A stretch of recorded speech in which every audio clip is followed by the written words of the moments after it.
Ilang magsasaka sa Mangaldan, Pangasinan nagsimula ng ihanda ang kanilang mga sakahan para sa pagtatanim ng palay.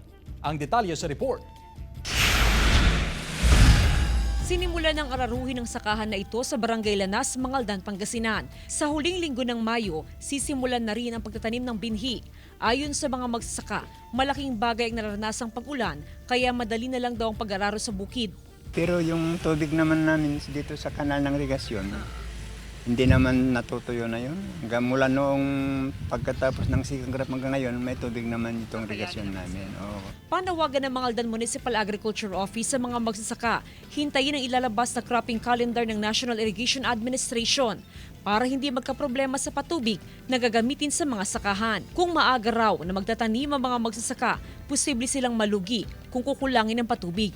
Ina-advise din natin sa mga magsasaka na hintayin ang bibigay na cropping calendar mula sa National Irrigation Administration para hindi tayo magka-problema sakali mang walang pumatak na ulan, at least may sigurado tayong source of irrigation water. Kadalasan, sa Hunyo nagpapakawalan ng patubig ang NIA sa mga irrigation canal. Ito'y para masuportahan ng patubig sa libu-libong hektaryang taniman ng palay sa Pangasinan. Kasama si Daryl Peralta, Jasmine Gabriel Galban, One North Central Luzon.